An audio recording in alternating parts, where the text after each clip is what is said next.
Thank you very much for braving the heat and coming down for the launch event for Love in the Time of Hate by Dr. Rakshanda Jalil. As the first order of business, I would just like to invite all the panelists, please, to come up on stage and unwrap the books.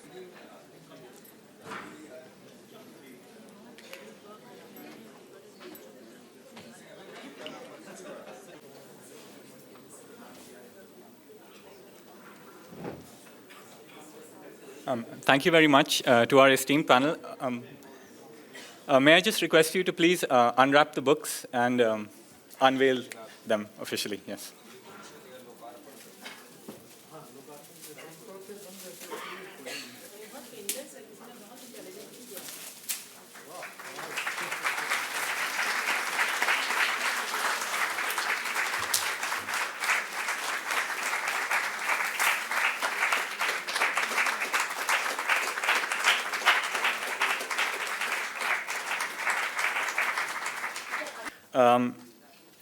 Javed Akhtar sir needs no introduction to this audience. As you know, he is a multi-award-winning screenwriter, film lyricist, Urdu poet, former member of parliament, and someone who can best be described as a public intellectual.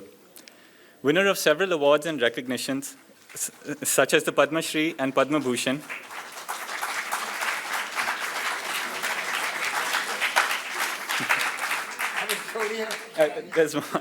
And the Richard Dawkins Award.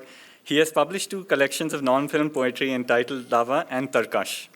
He has consistently been a powerful voice speaking up for secularism, reason, and human rights, challenging superstition and intolerance through his work in poetry, screenwriting, and political activism. It's an honor to have you in our midst, sir.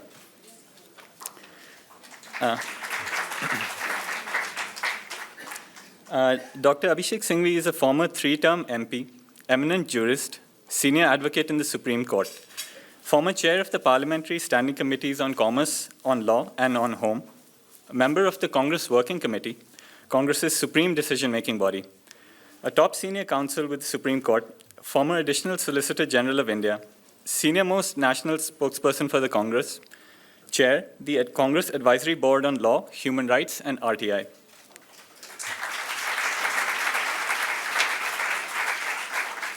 He's also an author and a well-known media face and commentator on diverse issues. We very much look forward to hearing your views today, sir.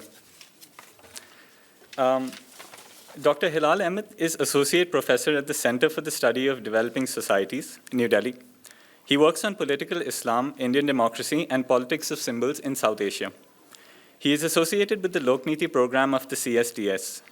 He is the author of Muslim Political Discourse in Post-Colonial India, Monuments, Memory, Contestation, Allah Naam Ki Siyasat, Siyasi Muslims, A Story of Political Islam in India, among several other books. We are very glad to have you. We are very glad you have agreed to speak about the book and also moderate this discussion. And finally, Dr. Rakshanda Jalil, our author for this evening. It is a multi-award-winning translator, writer, and literary historian.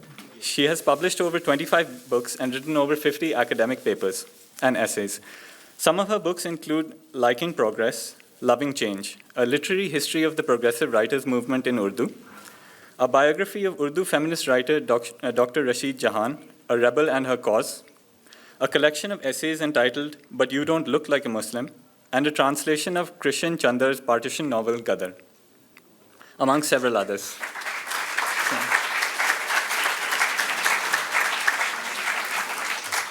She runs an organization called Hindustani Awaz, devoted to the popularization of Hindi Urdu literature and culture.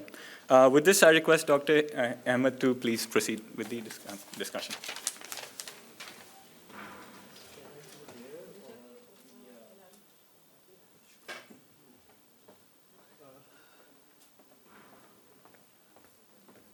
Friends, very warm welcome in Amritkal. It's hot, therefore it's warm inside. So we'll keep our warmth here. Let me just first introduce you to the structure which we are going to have today. Basically, we have divided our conversation into 3 segments. In the first segment, I will invite Javed Saab and Abhishek ji to make initial remarks. And I would also request them to make a few comments as well as a question so that we can invite Rakshanda Appa to respond to those questions. And in the second round, we will have an open discussion. Means I will ask a few questions to Javed Saab and Abhishek ji. And finally, in the final segment, we'll have open discussion. That is going to be more crucial because we do not want to be this conversation man ki baat, so that we can have interaction with people. But I remind you that you have to ask question, because I know that only 4 of us have read the book, so you don't have read it. So I warn you that don't make speeches. You have to ask a specific question to the specific person you are going to talk to. Initially, when I got this invitation, I was listed as one of the speakers, but because I'm moderating it, so what I'm going to do, very briefly, to contextualize this book. First of all, Rakshanda Appa, thank you very much for writing this book. It's a remarkable book. This is remarkable even if you carefully look at the title, because the title has got 3 things, in my view: love, hate, and mirror. We all know that hate, the environment in which we live, it's so polarized that hate has become somehow normalized. And in this context, she is evoking the idea of love in a very interesting manner. So if you read the book, you find a politics of love. Now, what is that politics of love?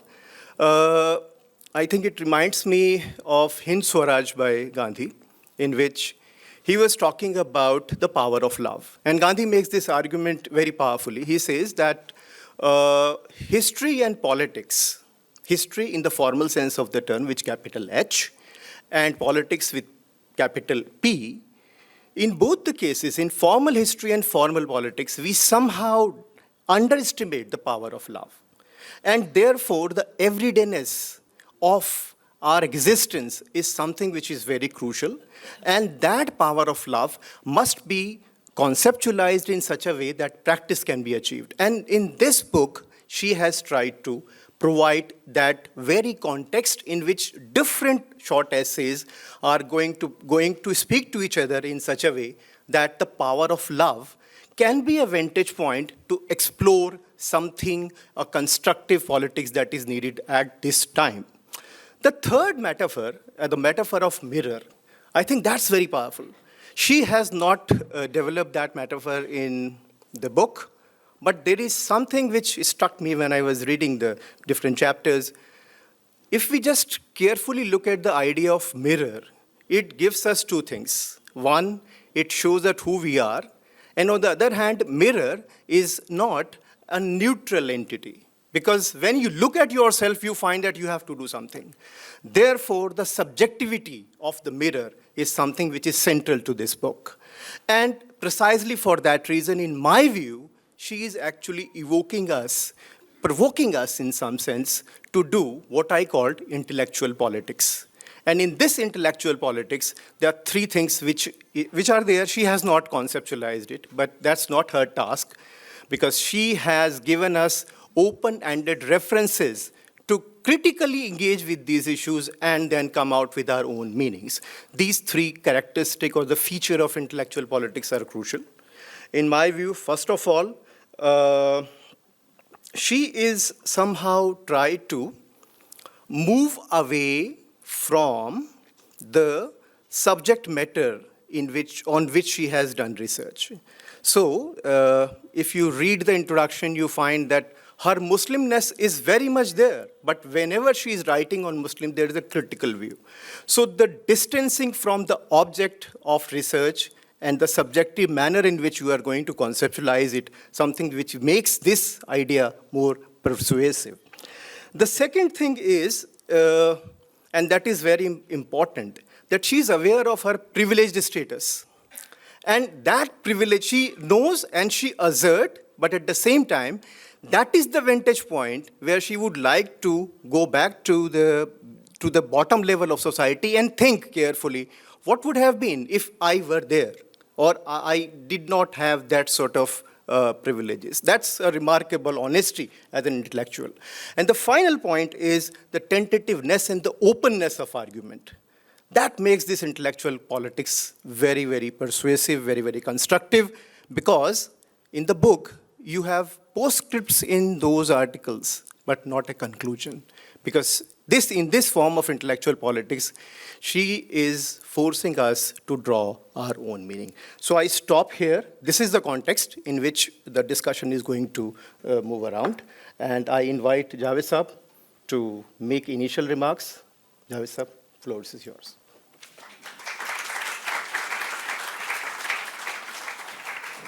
Thank you. Ladies and gentlemen, get ready to listen to the most unprepared speech ever made.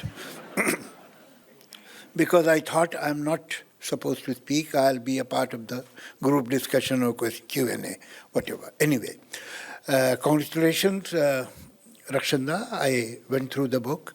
It's a very comprehensive book, but it is not a work in isolation. Since some years, I think she is doing working, with some kind of passion and some kind of speed which is beyond understanding. Her turnover is unbelievable, unbelievable. And this is also a very comprehensive book.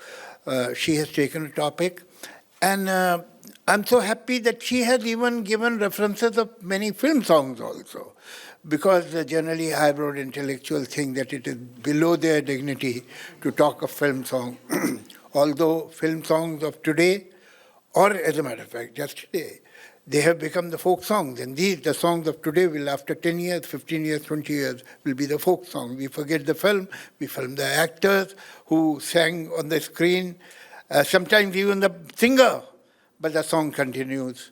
So it should be considered and it should be given importance. I wonder if there was any time, any era in the history where there was no hate at all.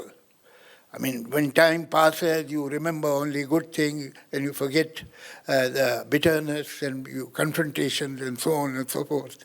So yes, these times are very important. These times are basically very important because we exist in it. Otherwise, they would have been a part of history 10 years, 15 years. Chalo, I'm playing it safe, so I'm saying 15 years also. So they are, in human history, they are nothing. When a child, any school student is preparing for history, he has to give history paper next day, and he is trying to revise his whatever she has mugged up, and you, in a hurry, you turn instead of 1-2 pages, 100 years go away. So there's the value of 100 years. So these days are important to us, basically, because we are here. India has seen strange times. It has gone strange periods. And this one more, so what? This too shall pass. We should not worry. But as far as today's situation is concerned, love should be taken for granted. Love is oxygen. There cannot be any time that there will be a human race or living beings and there won't be any oxygen. Not possible. The same way, love is the oxygen of human beings, or for that matter, any living being. It cannot be eradicated. We are programmed to love. We are not programmed to hate. So ultimately, we are programmed to go towards love ultimately, because that is the source and that is the reason and that is the support of our existence, human existence, existence of even an insect. Without love, it cannot. And it's no surprise that people who have some introspection, people who have some far side, talk of love. This is something that's always said about poets, that poets can, jahan na pahunche ravi wahan pahunche kavi, when even the sun ray cannot reach, poets can reach there. So poetry basically is the language of love.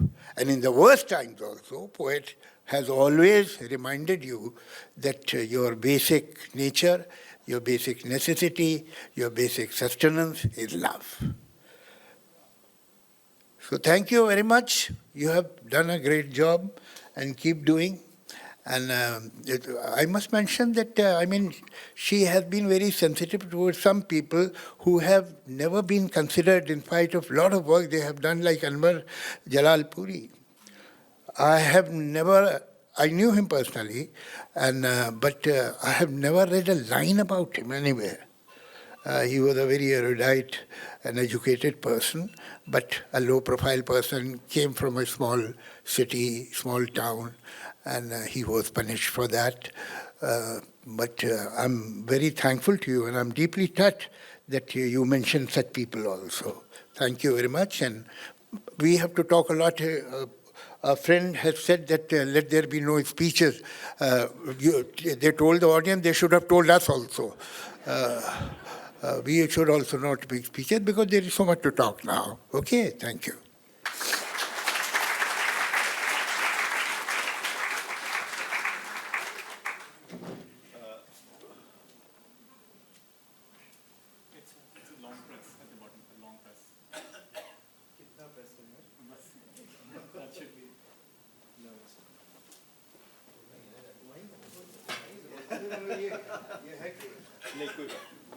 Mic हमारे देश में ऐसे ही होता है. Anyway, so thank you very much, Javed साहब. आपके लिए नहीं कहा था स्पीच मत दीजिए. Now I invite Abhishek ji to make initial remarks, and then we'll have conversation.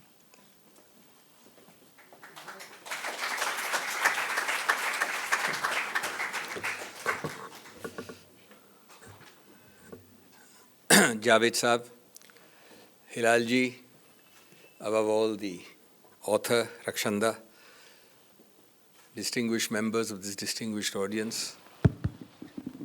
You know, for a litigating lawyer, a spokesperson, and an ex-parliamentarian, there are very few things which can render you speechless.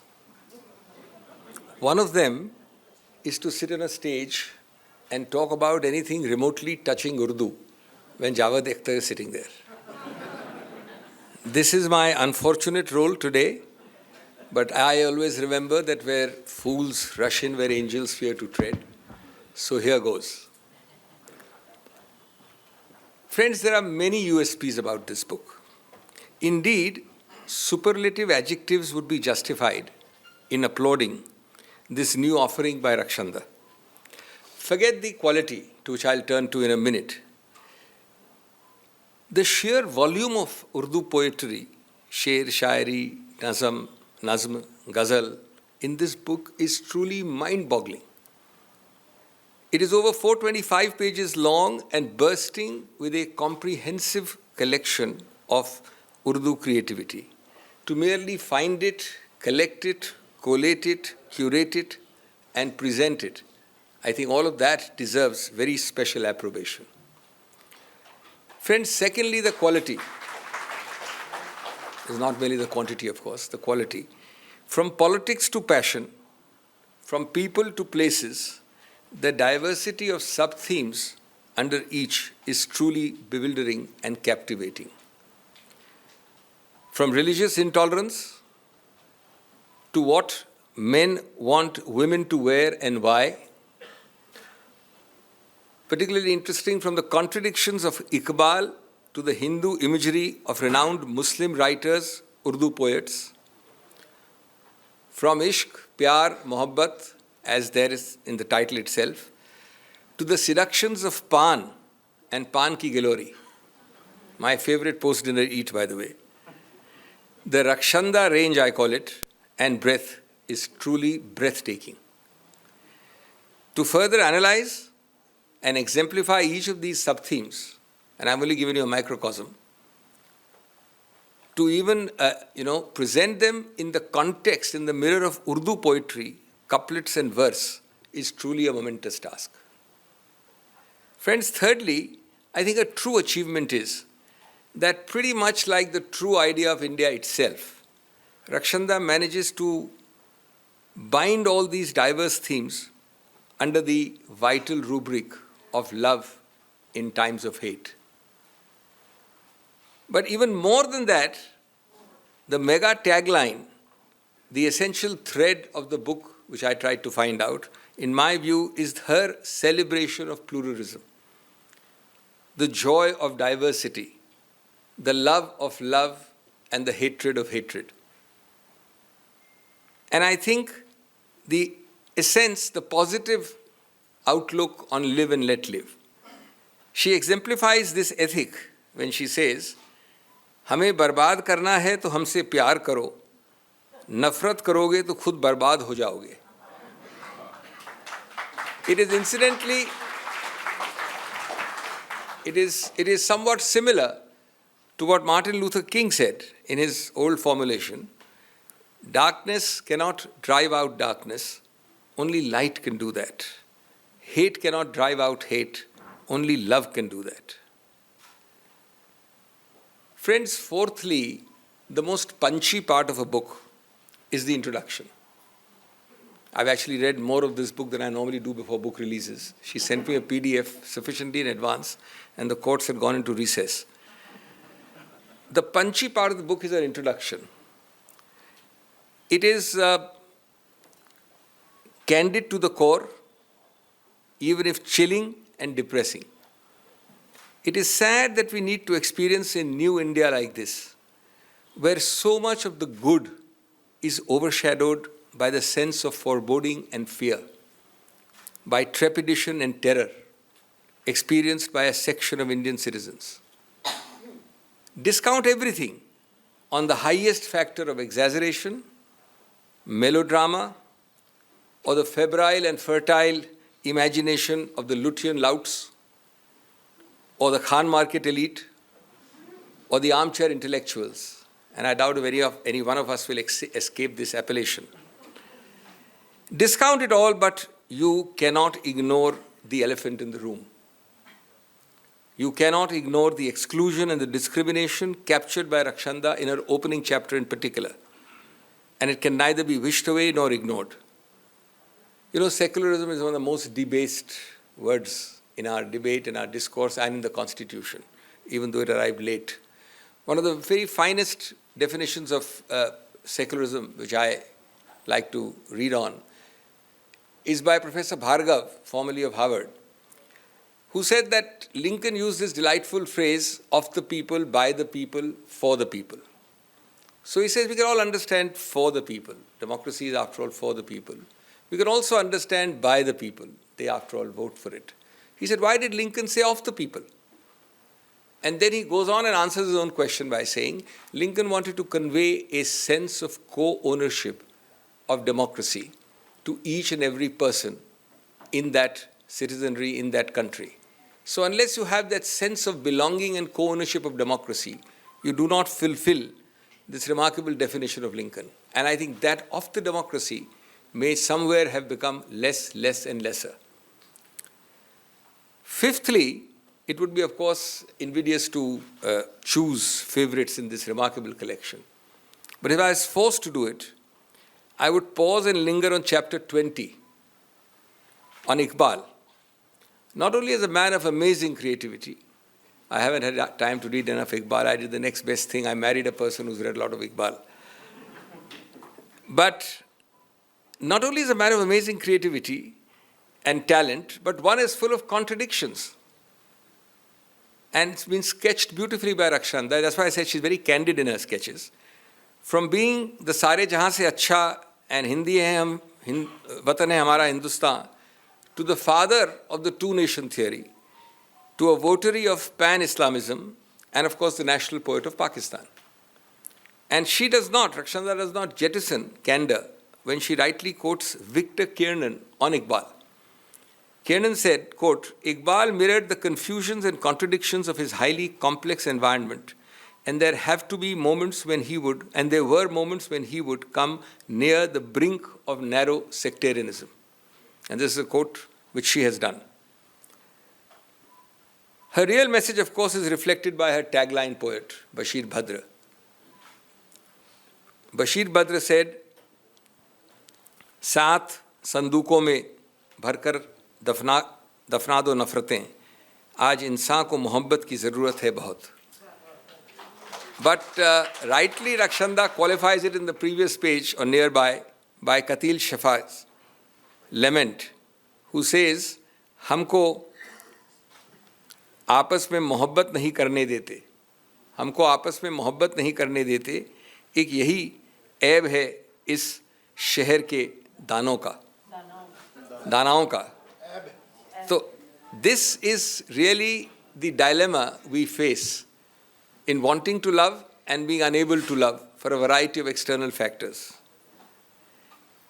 There is, of course, much Catholicity, pluralism and inclusion, especially by Muslim and Urdu writers whom she notices in the book, who have written on Vrindavan, on Kanhaiya, on Ram, on Mahavir and Buddha, including, of course, Kaifi Azmi Sahab on Shiv in his poem Zindagi. And then there is, of course, Pyar, Mohabbat, romance, and she puts at the front the untranslatable word of Goya by Momin. And she quotes him and says, "Tum mere paas hote ho Goya. Tum mere paas hote ho Goya, jab koi dusra nahi hota." And then she adds, very interestingly, it's a delightful addition, Momin's contemporary Mirza Ghalib, not the most humble of people, is said to have shown his willingness to give away his entire diwan for this one verse. So friends, wandering through Gulzar's Barish, which is also there, I then loitered on one of my favorite eats, pan, dealt with through the prism of poetry by Rakshanda. I had read actually earlier, many years ago, the intricacies of something called Tambul Shastra. Tambul Shastra is the conveying of romance, of anger, of negativity, of allurement, and so many other moods in the mere making and the mere serving of the pan. Tambul Shastra, it is said that royalty and courtesans could convey so much in the manner and mode of making and serving. And Rakshanda has an eclectic collection on this art, a very interesting series of couplets on the pervasive presence of pan. My favorite is this one. पान बन बन के मेरी जान कहाँ जाते हैं, पान बन के मेरी जान कहाँ जाते हैं, ये मेरे कत्ल के सामान कहाँ जाते हैं. Well, friends, in the end, this is truly a book not merely on the ideal of love amidst the winds of hate, but also a work which tries to tell you the technology and the methodology to achieve it. I think therein lies its relevance. It tells us that new India cannot be built on the short-term ambitions of shallow politicians or bureaucrats. It reminds me of the couplet, especially when I deal with ever-changing loyalties in all the 2 or 3 professions I try to carry out. मनसब तो हमें भी मिल सकते थे, लेकिन शर्त हुजूरी थी. मनसब तो हमें भी मिल सकते थे, लेकिन शर्त हुजूरी थी. ये शर्त हमें मंजूर न थी, बस इतनी सी मजबूरी थी. One of my closest friends, and in a sense in spokespersonship my mentor, Jayapal Reddy, we used to sit together and he used to always say that the composite true test of human nature, of a man or a woman's nature, of persona, are the 4 tests, criteria he used to say, this is his own view. Talent, temperament, character and ideology. Talent, temperament, character and ideology. Different people pass some, fail others. But the important thing is to have the ability to test and find out reasonably accurately which one passes and which one fails on which of these 4 tests. That's why they rightly say that, and especially in times of these times, परख अगर हीरे की करनी है तो अंधेरे का इंतज़ार करो. परख अगर हीरे की करनी है तो अंधेरे का इंतज़ार करो, वरना धूप में तो कांच के टुकड़े भी चमकते हैं. And finally, friends, and this is truly final, one must always face the cosmeticism, I use this word frequently, and the plasticky superficiality of cities like Delhi and Mumbai with a certain degree of cynicism. And mine has grown over the years as I've become older. And you must face this cosmeticism and the plasticky superficiality with not only growing cynicism, but decreasing illusions of grandeur about yourself or about your own indispensability. As Ghalib put it, ये संगदिलों की दुनिया है, ये संगदिलों की दुनिया है, यहाँ संभल के चलना गालिब, यहाँ पलकों पर बिठाया जाता है नज़रों से गिराने के लिए. Thank you very much and congratulations.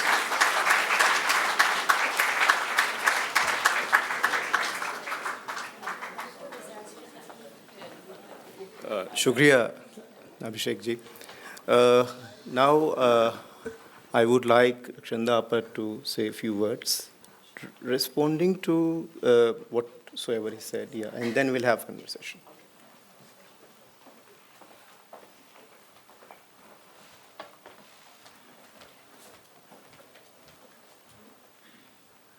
First of all, let me thank you for coming here. It's so very good to see this big hall full of friends, fellow travelers, so many familiar faces. Big shout out. Thank you very much for coming here. Thank you, Javed Saab, Dr. Singhvi, Hilal, for reading the book and for your comments. You have already, as it were, Hilal, laid the context of this book. You've given a sense of what this book is about. Essentially, it's 80 essays. I quite enjoy writing essays increasingly now. I find that many of us, our readers, sometimes don't have the patience or the time or the inclination or whatever to see an argument through. I find I'm able to make my point in a very short essay of about 3 to 4 pages. So increasingly, over the years, I've been quite enjoying writing essays. Also, it allows, a collection such as this, it allows me to bring together a whole bunch of ideas.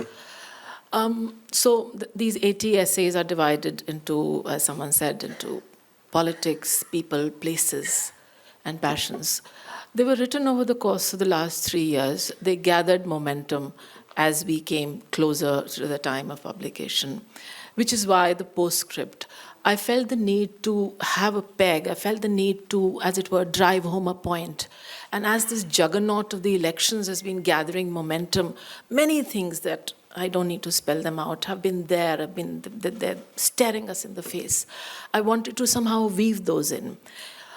I must also talk about this remarkable Urdu collection, which has been never far from my writing space over the past 3 years. This is a collection of poetry called Hindustan Hamara, edited by Janisar Akhtar, a fine poet, a lyricist, incidentally also the father of Javed Saab.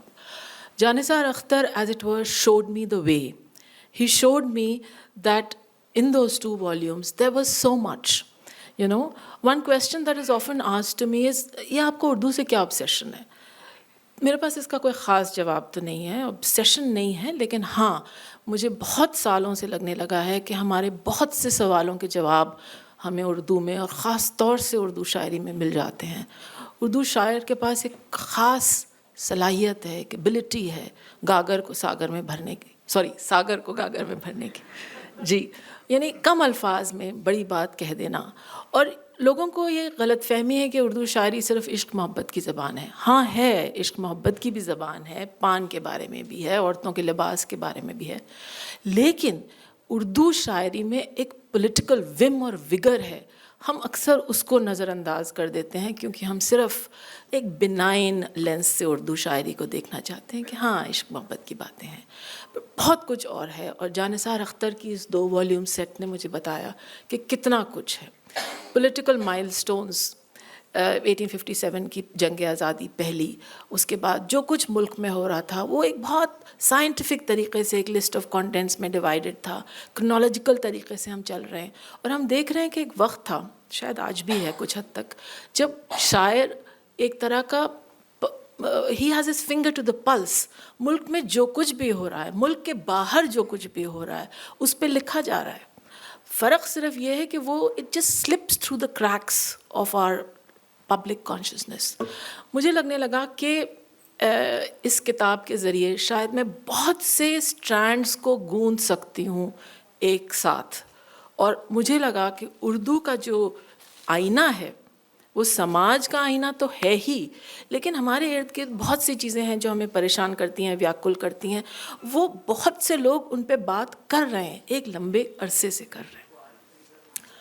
तो तकरीर का तो ये मौका नहीं है, लेकिन हाँ, जैसा कि लोग कहते हैं कि वाई उर्दू, उसी तरह से बहुत से लोग अक्सर मुझसे कहते हैं कि क्या फ़ायदा, what's the point, it's a cry in the wilderness, you know, will the blind see, will the deaf hear. मुझे लगता है कि हम में से कुछ लोग शायद अपना एक काम समझते हैं, अपना मिशन समझते हैं कि हम लिखते रहेंगे। Ghalib, chronicler of an age, उनके सामने एक जहाँ कत्ल हुआ, he lived through the decline and dismantling of the Mughal Empire. He saw the coming of a new colonial modernity. He saw a whole world change in front of him. तो जावेद साहब ने ये बात कही थी कि हम समझते हैं कि यही दौर ऐसा है जिसमें टिमुल्ट और डीके और डिसइंटीग्रेशन है। ये वक्त आता है और वक्त के साथ चला जाता है। गालिब ने कहा था, लिखते रहे जुनू की हिकायात खूंचका, हर चंद इसमें हाथ हमारे कलम हुए. We kept writing the narratives of blood-drenched narratives, even though our hands were lopped off. Of course, Ghalib's hands were not lopped off. Neither will mine be. But, you know, sometimes some of us think that these things need to be recorded, lest we forget. And I think the one strand that runs through this book is, let's not forget. Thank you.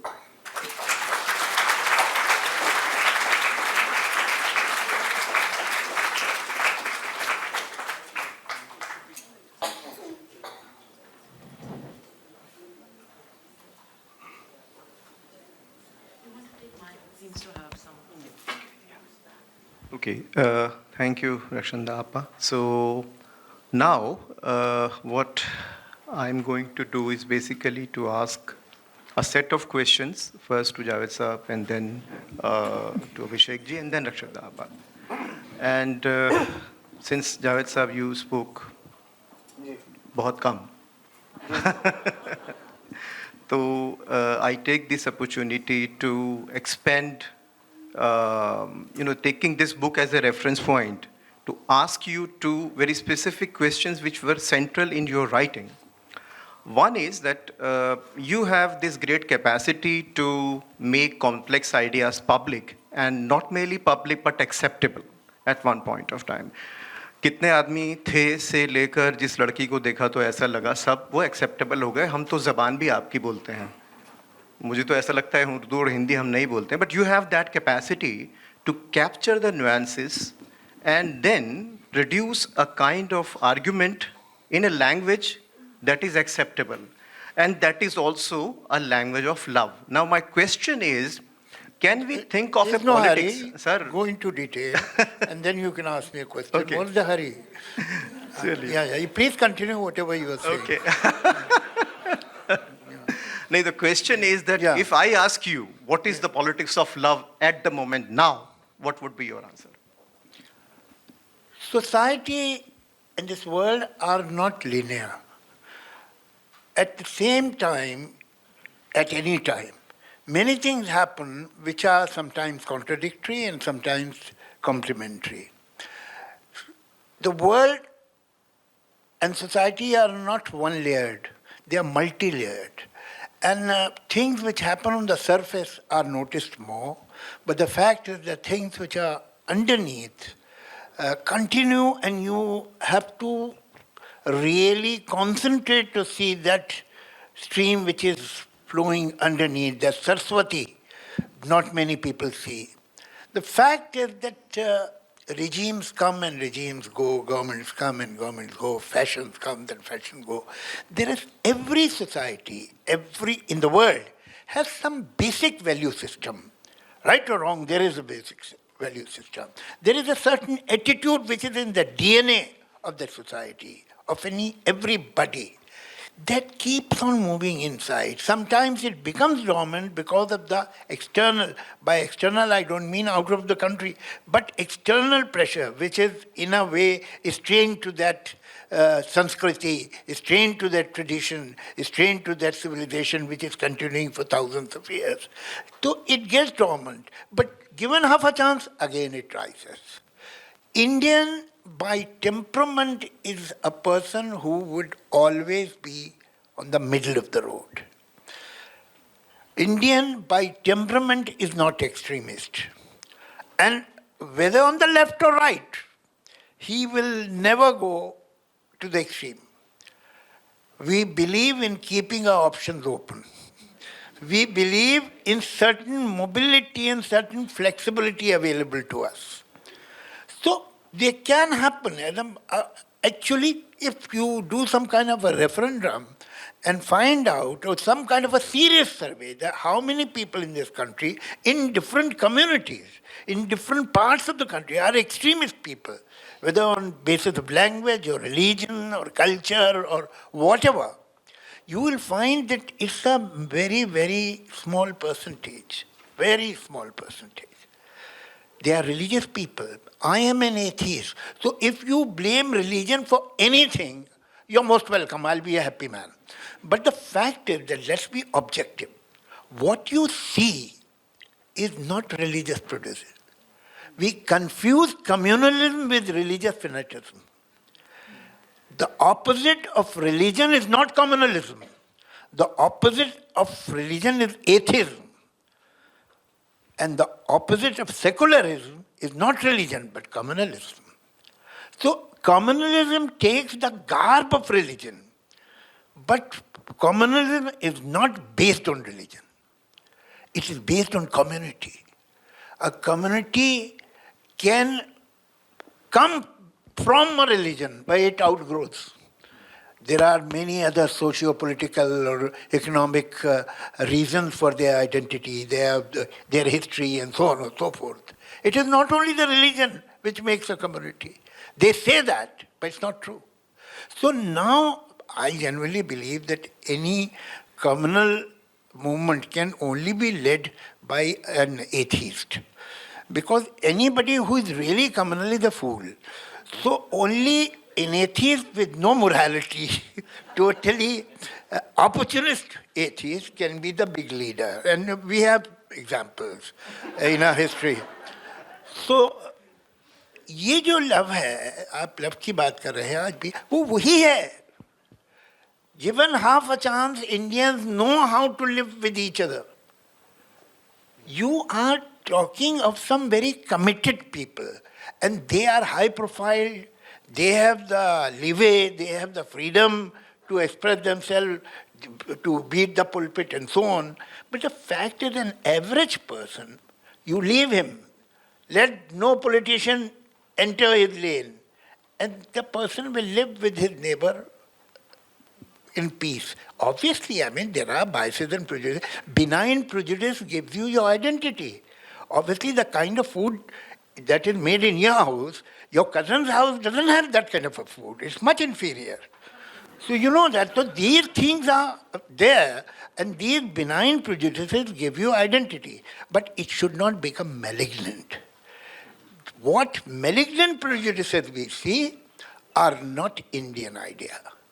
That's not in the Indian ethos. That's why I don't get frightened. Thank you. Just to add what you said, Javed Saban, you are absolutely right. In our surveys, which we do in CSDS, more than 80% people would say that India belongs to all. India does not belong only to Hindus. And this we have been observing since 1996 onward. Even in last survey, we found exactly the same thing. But the public discourse, the constitution of public discourse is very different. Now, the second question is how to respond to that public discourse at the moment, which is completely disregarding this sentiment of living together separately. Well, you have to speak loud and clear. You pose loud and clear. There are dangers, there are risks, there are threats. But if you want to speak the truth, you have to take the risk. You can't, you will look for total security and safety, and then you want to be a warrior. That is difficult. That's not possible. Thank you. Thank you. So, the same set of question to you, Abhishek ji. You mentioned the term secularism, which is important, and we all, it's a very positive term. We all know, and I do not want to get into the details of that. But something which is very interesting happened in last 10, 15 years. I'll interrupt you for a second. Bilkul, sir. I think, by and large, Indian people listen to you and stand by you if you are totally fair. From 1947 till today, you can't name one political leader from any party who is speaking the complete truth. They have spoken truths. They have spoken, but selected truths. You see, if you are secular, you're a Hindu and you're secular, there is nothing wrong with Muslims. They are perfect. And if you are communal Hindu, then nothing is right with Muslims. If you are a communal Muslim, there is nothing wrong with Hindus, right with Hindus. And if you are a secular Muslim, then you can see how good they are. The problem is that to us, and most of the leaders who happened to be from Hindu families, if they were not believers also, they came from that culture, then from community. They were rather very kind to Muslim fundamentalism and Muslim separatist attitudes and sense of superiority. The Muslim communalism and fundamentalism was treated by kid gloves, and you are paying for it. Thank you. So, this is a question for you, Abhishek ji. You mentioned the term secularism, and in last 10 years, something very interesting has happened. Public intellectuals and liberals, they would always raise the question of secularism. But somehow, and because of your specific location, I'm asking this question, you had some kind of an association with a professional political party.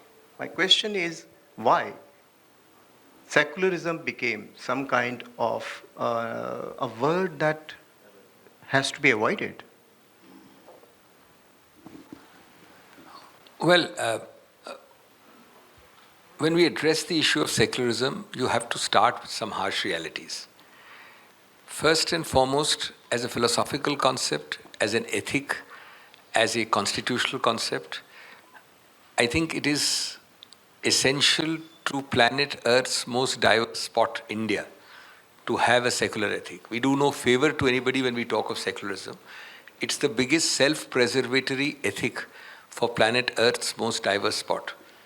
You cannot hold a country together of this diversity. All the comparisons with America or any other country, there is no country as diverse as us. Unless you have that ethic at a philosophical level, at a constitutional level, at a conceptual level. And that was really the intent of our framers.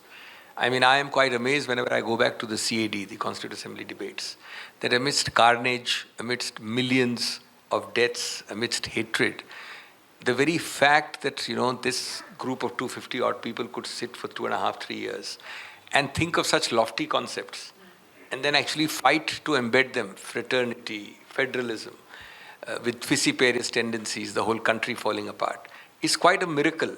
And it's quite a tribute to those giants. But that's point one. That's the more philosophical, abstract concept. But you have to then reckon with the fact that over the last 75 years, a lot of the parties, all parties I would say, have debased and devalued this concept. This happens with everything. The more you debase it, devalue it, the more you exploit it, the more you abuse it, good things become bad things. And I think you have to recognize that, you have to even recognize that appeasement is not a chimera or a mirage. It has happened, which is why there is a certain feeling of backlash. The answer is not what is happening now, but unless you recognize the fact that politicians, public people have distorted this concept for narrow sectarian political gains. Therefore, you have changed the original concept completely. Thirdly, today, what you are seeing is not merely the degradation of that concept. I think everybody realizes that there should have been, much before the BJP government came, there's a realization that, crude forms of appeasement or playing to the gallery with secularism must stop. But what I think, if I may call it, as the achievement of the Prime Minister and this government has been to unleash genie in the hearts and minds of the large majority of people about a fear and a terror arising from this secularism. That I think is dangerous. That I think is something which must be controlled. Because, I can unleash a genie because I'm a very competent unleasher of genies. But, nobody can later on control these Frankenstein monsters. When he comes in, he may be half able to control it, and you may not be able to control it at all. So this is extremely dangerous. This thought process, this feeling of being yourself the excluded group, which has now attained a certain counterbalance, is the real sad story of secularism. But we also forget that our constitution is a much more composite thing than just one word. Of course, secularism was not there at all in the constitution. It came much later. But the concept, the spirit of it, is much wider than the preamble. There is fraternity, a word which is hardly ever remembered. It's an original word in the constitution. Federalism is not a word in the constitution at all. If you Google the constitution, you will not find the word federal. You'll find the word federal court many times. The federal court is a predecessor of the Supreme Court. Nothing to do with federalism. And yet something not found anywhere in the constitution is a part of the basic structure of the constitution. So it's those constitutional spirit, the constitutional silences, which we have not understood fully, acted on fully, or absorbed or imbibed fully. And that is the tragedy we are facing. So you need to regain that spirit and recognize those silences of the Constitution, which are pregnant with meaning. Yeah.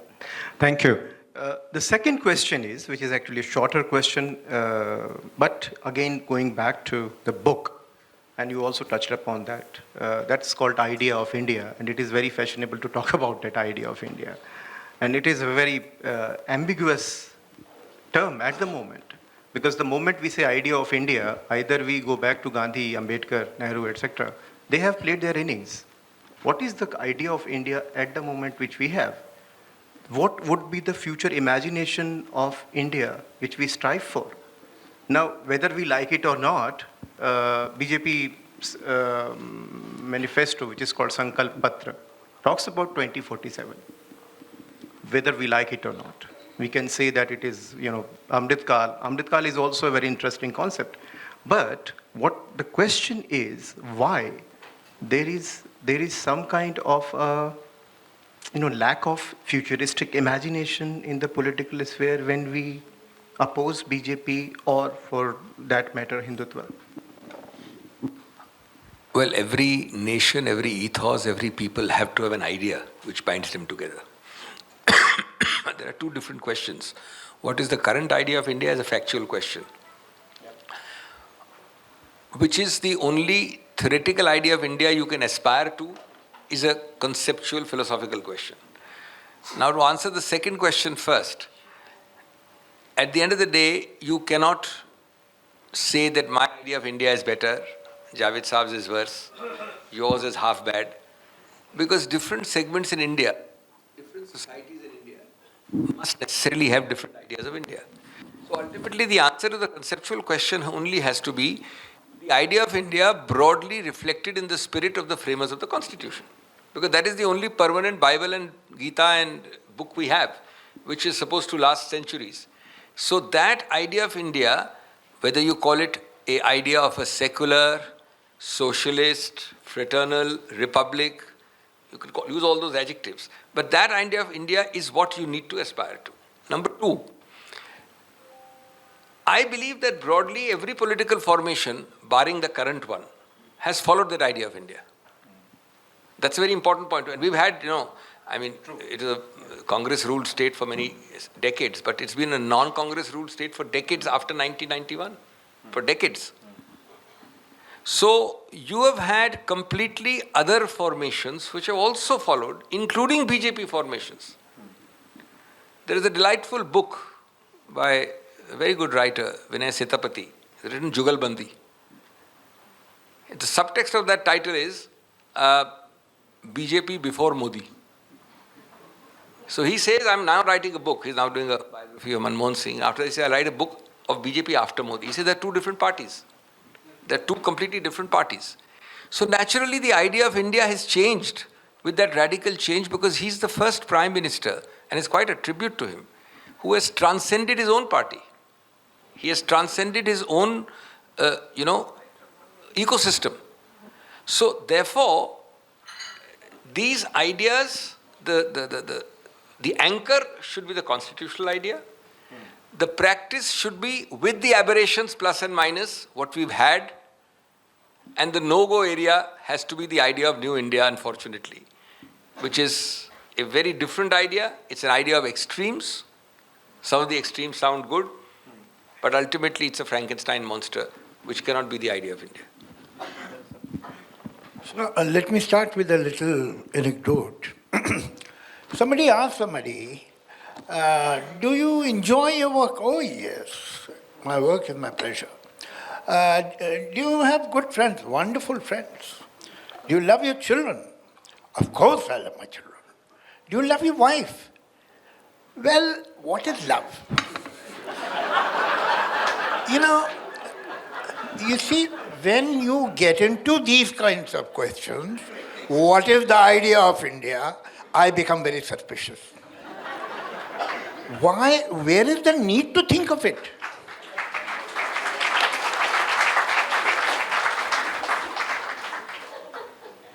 I have never gone to that state from which Mary Kom belongs to. In my whole life, I have not seen one round of boxing. For a long time, I met her once at the airport for 2 minutes. When she used to win, what made me happy? Why I was proud? What was my relationship with her? If a South Indian boy who is now with his parents in USA and wins a spelling contest, what makes me happy? Why? That is the idea of India. If you can relate, we are a multilingual society, we are a multi-religious society, we are a multicultural society. We have strange cultures, different cultures. Perhaps they have nothing to do with each other. They're so different. Europe is a monolith in front of us. But at the same time, we relate. And that feeling is idea of India. And there is no need to analyze it. No need at all.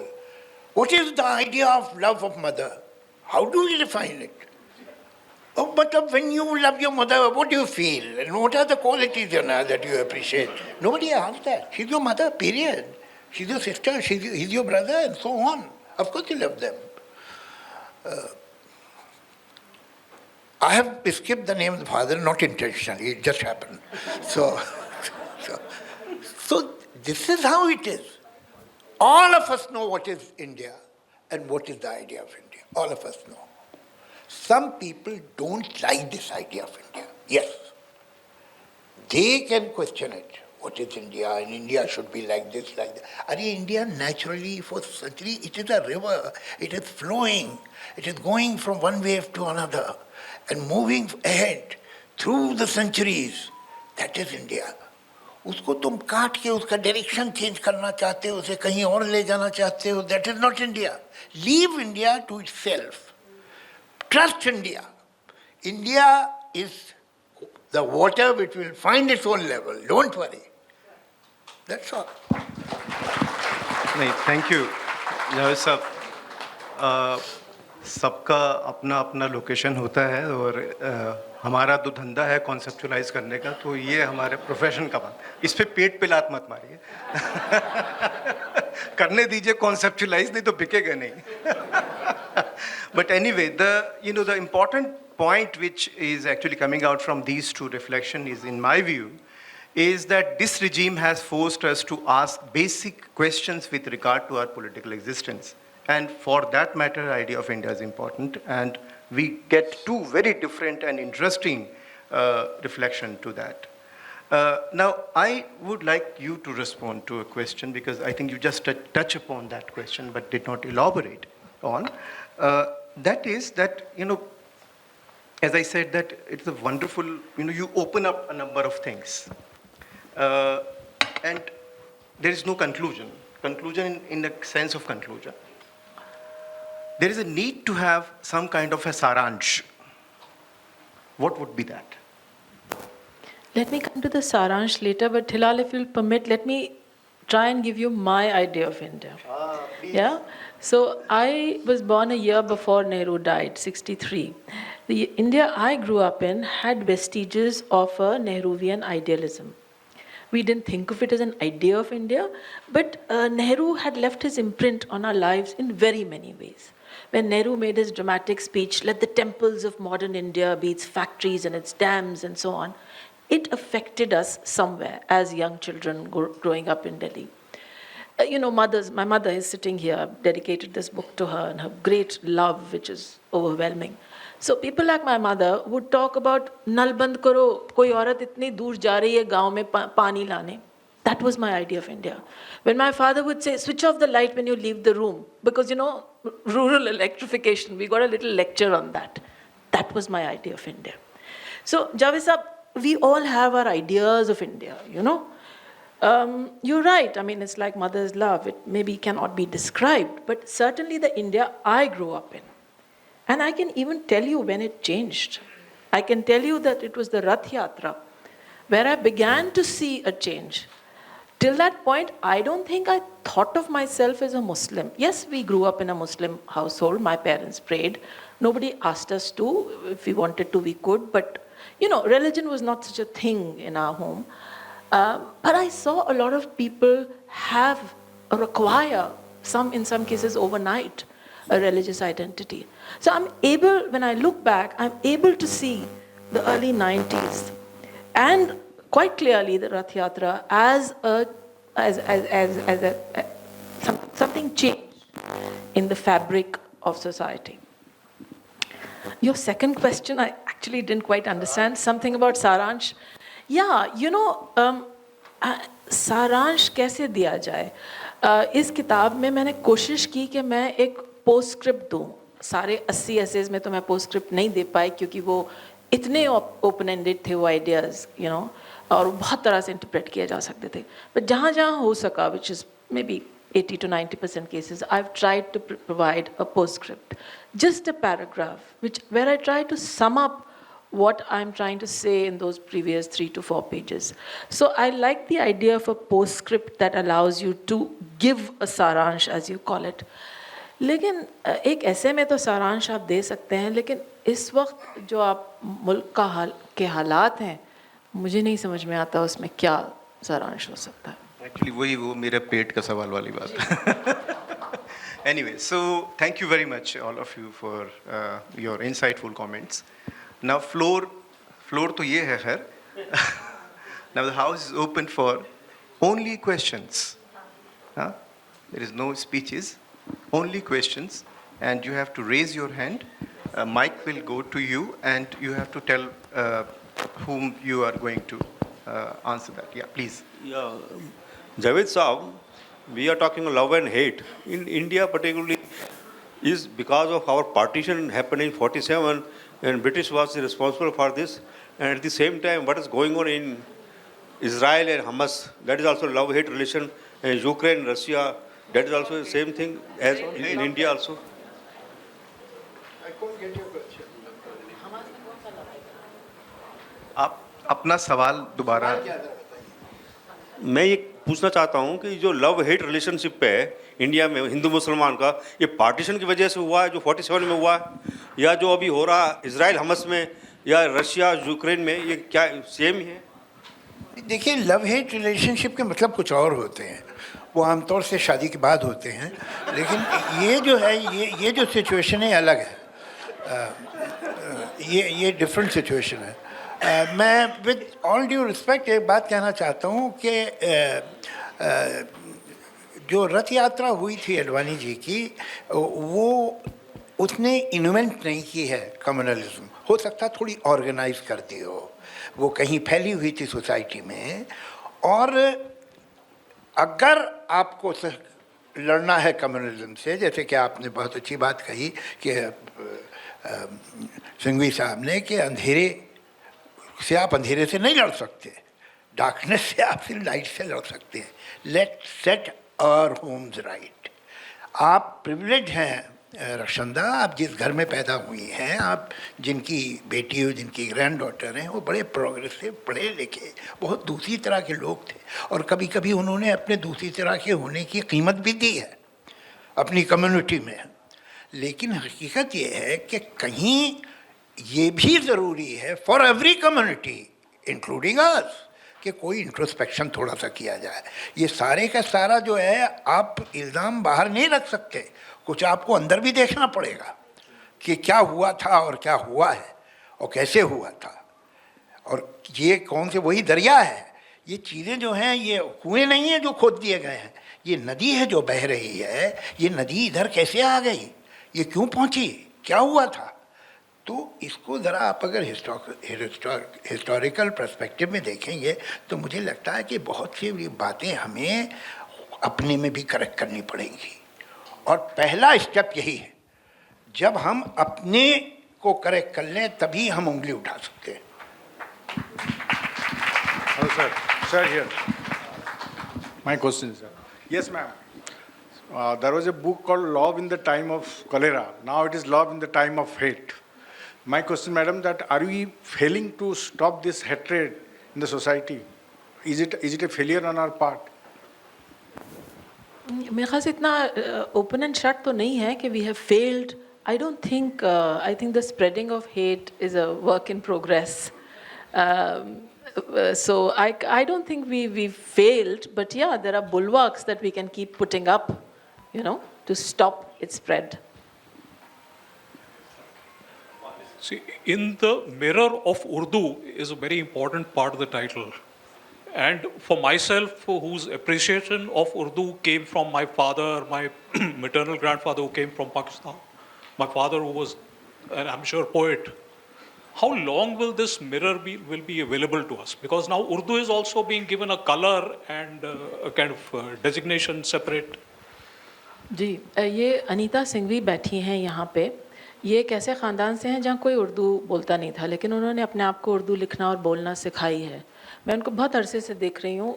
वो एक भरी महफिल में, एक cosmopolitan crowd के बीच में, lawyers हो सकते हैं, कोई पॉलिटिशियंस हो सकते हैं, वो बेसाख्ता अदाब करती हैं। इसलिए नहीं कि वो मुसलमान हो गई हैं, बल्कि इसलिए कि वो समझती हैं कि उर्दू ज़बान और तहज़ीब जुड़ी हुई है। उर्दू सिर्फ़ एक ज़बान नहीं है, उर्दू एक तहज़ीब भी है, उसके साथ जुड़ी हुई बहुत सी चीज़ें हैं।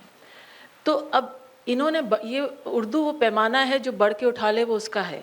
इन्होंने उठा लिया, बाकी लोगों को कौन रोक रहा है। उर्दू किसी स्टेट की ज़बान नहीं है। तमिलनाडु में तमिल बोली जाती है, वेस्ट बंगाल में बांग्ला बोली जाती है, महाराष्ट्र में मराठी बोली जाती है।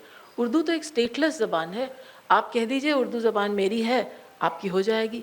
तो ठीक है, मुमकिन है आपको स्क्रिप्ट ना आती हो, लेकिन बहुत सी चीज़ें आप देवनागरी में पढ़ लेंगे, बोलचाल से समझ लेंगे, प्रोग्राम्स देख लेंगे। कंटेंट ड्रिवन प्रोग्रामिंग आजकल तो इतनी हो रही है, बहुत से तरीक़े हैं उर्दू को समझने के लिए। तो I hope I am answering your question when I am trying to say that ये किसी एक फ़िरक़े या किसी एक स्टेट या किसी एक इलाके की ज़बान नहीं है, यही इसकी ख़ासियत है। एक और मसला है उर्दू का कि जैसे मैं आपसे बात कर रहा हूँ तो आप क्या समझ रहे हैं कि मैं हिंदी बोल रहा हूँ। जब मेरी बात आपकी समझ में नहीं आएगी तब आप समझेंगे कि उर्दू बोल रहा है। जब तक आप मेरी बात समझते हैं तब तक आप समझते हैं ये हिंदी बोल रहा है। और जब ज़रा मुश्किल लगती है आपको तो अरे ये तो उर्दू बोल रहा है। ये फैक्ट ये है कि ये दो ज़बानें जो हैं इनमें कोई बॉर्डर ही नहीं है। ज़बान अपना ग्रामर अपना सिंटेक्स होती है, हिंदी और उर्दू की सिंटेक्स एक है। तो आप लकीर ही नहीं खींच सकते कहाँ हिंदी ख़त्म हुई, कहाँ उर्दू शुरू हुई, कहाँ उर्दू ख़त्म हुई, कहाँ हिंदी शुरू हुई। ये इस पीपल्स लैंग्वेज, ये लोगों की ज़बान है। कोई इत्तेफाक नहीं है कि हिंदुस्तान की जो हिंदी फिल्में कहलाती हैं उनमें ज़्यादातर कामयाब राइटर्स उर्दू ही के रहे।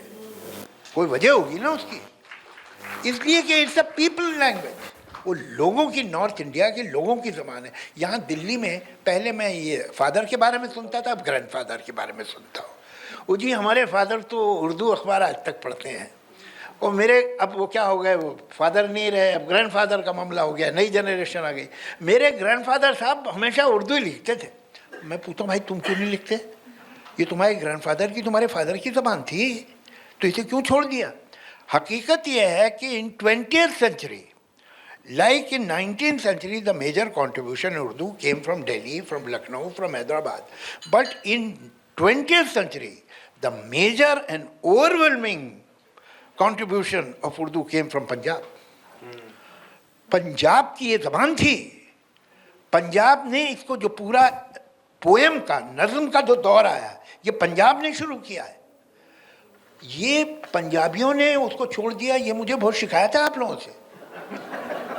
भाई आपकी ज़बान थी, और आपके जो बड़े बड़े उर्दू के राइटर आप देखें ना 20th century के, वो ज़्यादातर तो 80% 85% तो पंजाब के हैं। वो चाहे कृष्ण चंद्र हो, धन सिंह बेदी हो, फैज़ अहमद फैज़ हो, अहमद फराज हो, जो भी बड़े बड़े पोइट ले लो। पंजाबी में बात करते थे। अब इसमें इनकी क्या गलती है। कह रही है इकबाल अपने घर में पंजाबी से बात करते हैं, मैं उसके लिए आप इन्हें ब्लेम नहीं कर सकते, वो जाने, उनका काम जाने है। मैं ज़रा कुछ इकबाल साहब का ज़्यादा फ़ैन नहीं हूँ, तो कोई बात नहीं। हैदराबादी एक्सेंट में बोलते हैं, हम यूपी के जो भैया हैं हम अपनी तरह से बोलते हैं, तो हर एक का अपना एक्सेंट है उसमें, और हर आदमी दूसरे के एक्सेंट को इन्फीरियर समझता है। ऐसा कुछ नहीं है, आराम से आप बोलिए जैसे आप बोलते हैं। है क्या, उर्दू दिन ब दिन ज़्यादा पॉपुलर हो रही है। उर्दू की जो किताब देवनागरी में छपती है वो किसी भी दूसरे राइटर से 20 गुना ज़्यादा बिकती है, लेकिन उसकी स्क्रिप्ट पढ़ने वाले कम हो रहे हैं, उसे सुनने वाले, उसे जानने में दिलचस्पी लेने वालों की तादाद बढ़ रही है, और उसकी स्क्रिप्ट पढ़ने वालों की तादाद कम हो रही है। It's a strange contradiction. ठीक है, कोई बात नहीं, स्क्रिप्ट ज़बान नहीं होती है। All right, well, good evening everyone, and my name is Amit Sachdeva. ਤੇ ਮੈਂ ਪਹਿਲੇ ਤੇ ਤੁਹਾਡੇ ਕੋਲ ਮਾਫੀ ਮੰਗਣਾ ਸਾਰੇ ਪੰਜਾਬੀਆਂ ਦੀ ਤਰਫੋਂ, ਮੈਂ ਵੀ ਪੰਜਾਬੀ ਹੈਗਾ, ਕਿ ਅਸੀਂ ਉਰਦੂ ਛੱਡਤੀ। Very sorry.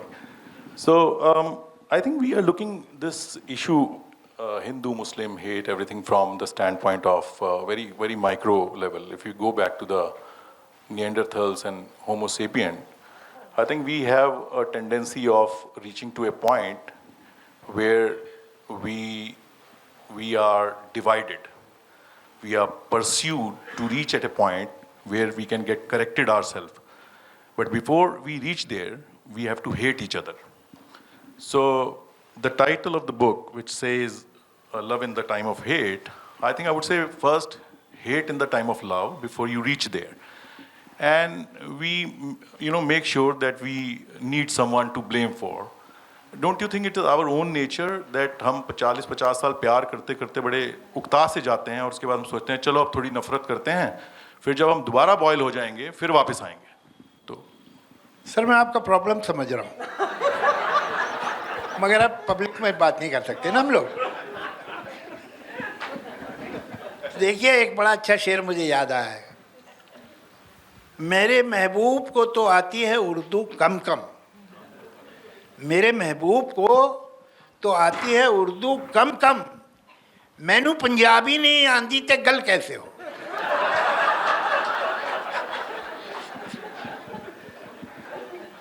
नहीं आप तो ये पंजाब का, सर आप अपने दोस्तों से कहिए, लोगों से कहिए, पंजाब का बहुत बड़ा फ़र्ज है कि वो उर्दू को पाले पोसे, उसका प्रोटेक्शन करे, उसे परवान चढ़ाए। ये आप लोग की ज़बान है। ये पंजाब का इतना बड़ा कंट्रीब्यूशन है उर्दू में कि हमें 19वीं सदी के पोएट ढूंढने पड़ते हैं, गालिब और उसके बाद उससे पहले मीर और दाग और ये वो, मगर जहाँ आती है 20वीं सदी ने पंजाब ने प्रोज और पोएम दोनों में हिला के रख दिया, ऐसा खूबसूरत लिखा है। जो इनका सवाल था उसका हिलाल आपसे बेहतर कोई नहीं जवाब दे सकता, साइक्लिकल जो नेचर है। हमने सीखा है जमाने से मोहब्बत करना, तेरा पैगाम मोहब्बत मेरे काम आया है। क्या Where there is love, there is hate, and where there is hate, there is love. बहुत अच्छी बात, बहुत अच्छी। No, I think just to add to what Javed Sab said about the question is serious one, and I think that you are right in some sense that and we are talking about collectivities. We are not talking about individual relationships, and when it comes to collectivities, we have to consider two things. One, the context, changing historical context. So maybe I would take a position in a context which was, say, for instance, in 1950s and 60s. But things change in 90s. Why? Because in the 90s, you have two unprecedented things happening. One is something called breaking news. Now this breaking news, The news cycle. you have to do something extraordinary to make a new statement. That is one thing. So love will have, love won't be able to assert itself. I'm taking love as a concept. But hate survives. Hate can have some kind of a, traction in this context. And you will get hate as some kind of a newness. Second thing is that a phenomenon, a political phenomenon, need to be understood in relation to the manner in which a political process happens. And because I'm a political scientist, so I can certainly give you a political answer. It is very easy to say that, okay, one kind of political formation is doing hate, etc. But look at this political formation is successful in creating that environment. What were the others doing? So it is actually a problem of political class, because the idea of democracy in India has become completely election-centric. So in election, political parties have started behaving like political firms, and they create packages to voters. So what kind of package is going to be more sellable? Love or hate? That's my answer. Just a minute. So that means, so this political system, the current, what they are doing is actually right and taking us towards a place where we'll be united again, to make us hate each other so much. We realize that, we are hating each other, and then no, this we don't want to do. And Javed ji said कि हमारे अंदर एक अच्छाई है, हम प्यार करना चाहते हैं. तो वहाँ तक ले जाएं हमारे को ले जाएं, और उसके बाद हम दोबारा वापस आ जाएंगे. नहीं, ऐसा नहीं है कि वो बॉल है हम कि दीवार पे मारे गए तो वापस ही आ जाएंगे, ऐसा नहीं है. बात क्या है, ये एक बहुत ही सिंप्लीफिकेशन होगा. ऐसा नहीं इक्वल ऑपोजिट रिएक्शन हर चीज़ के होते रहते हैं, और हमें मोहब्बत करने के लिए नफरत करना बहुत ज़रूरी है, वरना हम मोहब्बत कैसे करेंगे. ये सब ये थेरीज हैं, ये रियल नहीं है. फैक्ट ये है कि लाइफ में दो एटीट्यूड हैं, और ये एटीट्यूड हमेशा हिस्ट्री में ह्यूमन बीइंग में रहे हैं, इंक्लूडिंग एक्सक्लूडिंग, और दोनों की कोई लिमिट नहीं है.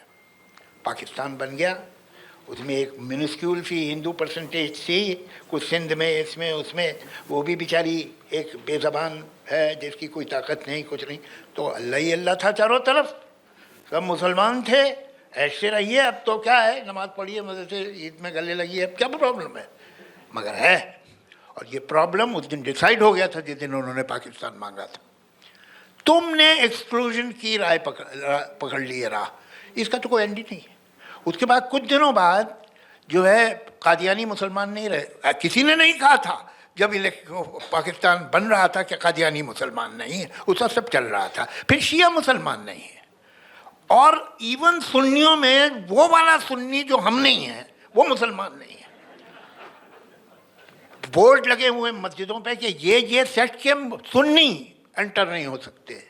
तो जब आप बटेंगे तो बटते ही चले जाएंगे। ये इन्हें मालूम नहीं है। अरे भाई इन्हें मालूम ही नहीं है कि हिंदू तब तक है जब तक मुसलमान है, वरना तुम ठाकुर हो जाओगे, ब्राह्मण हो जाओगे, ये हो जाओगे, वो हो जाओगे। तो जब बटना तय किया तो फिर बटने की कोई एंड नहीं। जब अपनाना शुरू किया तो उसका भी कोई एंड नहीं है। ये वो लोग हैं जो एक प्याज हाथ में लिए हुए छिलके उतार रहे हैं कि असली प्याज ढूंढ रहे हैं। नहीं, I just wanted to add, जो आपने कहा वो एक लार्जर इशू है कि यू नो पहले आपने मीडिया का नाम लिया, मीडिया के एलिमेंट के पहले मैसेजिंग ज़्यादा न्यूआंस्ड हुआ करती थी। And you know it is always easier to take black and white stands when your messaging must be black or white. Grey is always more difficult to explain. So what has happened is the pillars of democracy are what? They are the politics, they are the press, things like that. You know, Javed Sahab said about Indians and mostly people are middle of the road or they are centrist, and I quite agree with that. But I always used to tell my father, who was more centrist than me, that Margaret Thatcher was the one who said that those who stand in the middle of the road have danger of being struck down by traffic of both the right and the left. Now what has happened is you could be a centrist in the earlier times, but in the era of media, it is much easier, much better, much more spectacular, much more sensational, much more eyeball attractive, much more TRP rating to be either on this or that extreme. That messaging is so much easier.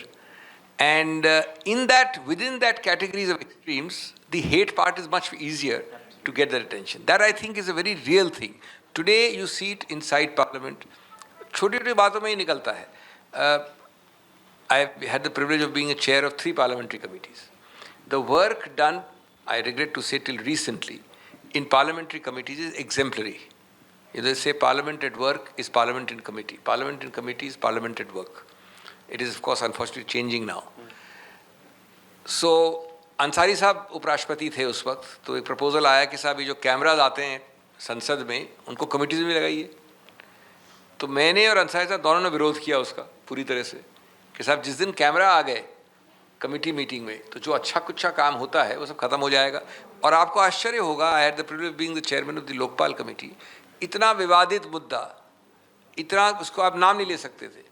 Committee में हम बैठे, मैं अध्यक्ष था, ये सब लोग आए थे सिवाय अन्ना हजारे के छोड़ के, जितने लोग हैं उस मूवमेंट के सब आए। 150 लोग करीब हमारे सामने एविडेंस थी और हमारी करीब करीब सहमति की एक रिपोर्ट आई। 2 दिन बाद वो संसद में पहुंची, वहाँ कैमराज है, तो वहाँ पर एकदम बिखर गई बात। वही लोग जो अंदर, जिनकी पार्टियाँ समर्थन दे रही थी, वो बाहर संसद में झगड़ रही थी। तो ये एक बहुत सच्ची बात है कि काला और सफ़ेद ज़्यादा आसान है समझना, ग्रे के न्यूआंस को समझना ज़्यादा मुश्किल है।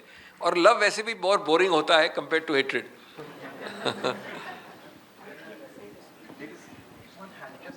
सबसे जी mike please, because you know young man. this person is Just a minute. Excuse me.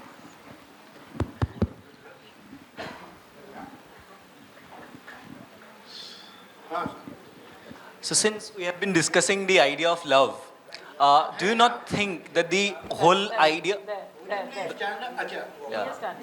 the whole idea of love that we are discussing here has somehow turned very exclusive in the history of independent India? I mean, the whole language of love has turned something very alienatingly strange.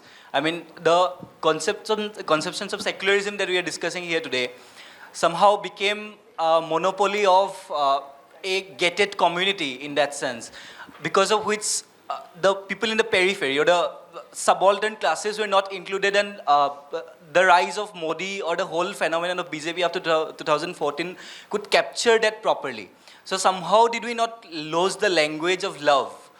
And one more thing that I would like to bring into notice, and I want your views, is that what we see in present day India is the language of aspiration that they often speak of, that we are seeing the rise of an aspirational India. So there is this very wonderful book by this young journalist called Snigdha Poonam called Dreamers. So where she narrates the tales of these young Indians from the small towns who are aggressively aspirational. And it's an abnormally aspirational. Yeah. So these people have not been included in this narrative of love somewhere. I mean, the whole understanding of secular love that we are speaking about. So, I mean, What is your question? my question has already been. I have already asked my question. Don't you think that this language of love has turned alienating somehow? या किसके लिए है ये सवाल? मेरे लिए? अच्छा.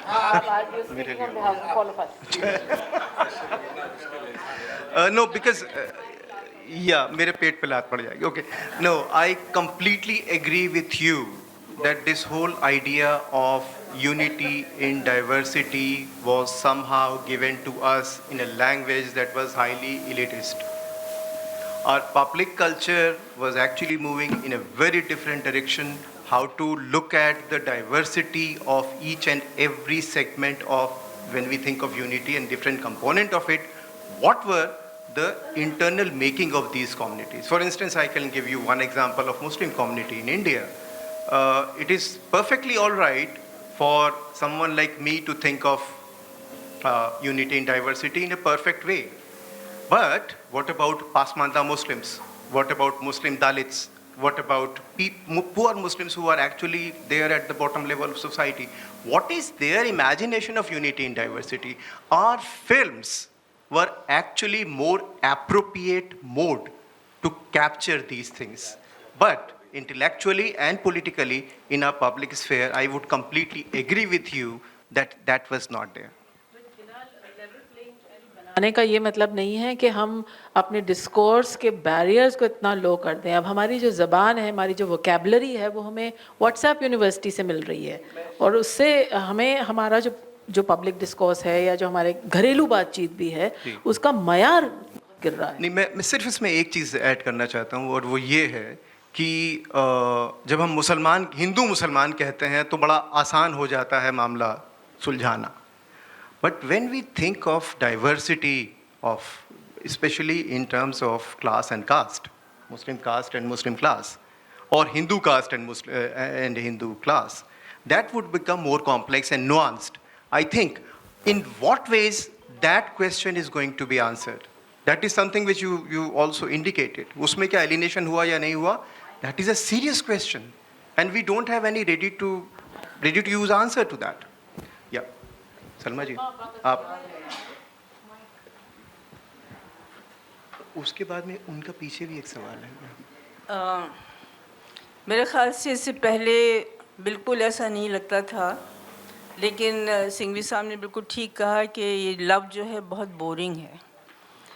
जितनी बातें हम लव के बारे में कर रहे हैं उतनी कितनी समझ में आ रही, कितना डेप्थ में. सिर्फ ये बात कहूँगी कि हम यूँ कंक्लूड कर सकते हैं, बहुत वास्ट सब्जेक्ट है कि मोहब्बत के लिए कुछ ख़ास दिल मखसूस होते हैं.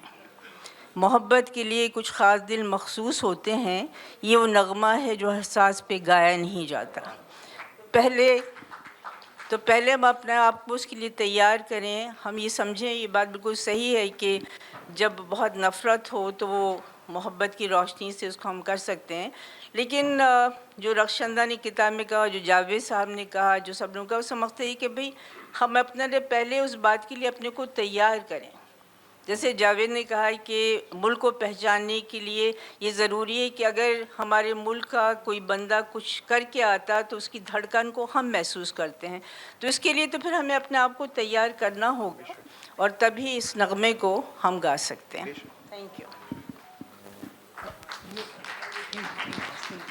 Raising his hand for a long time. Yeah, there.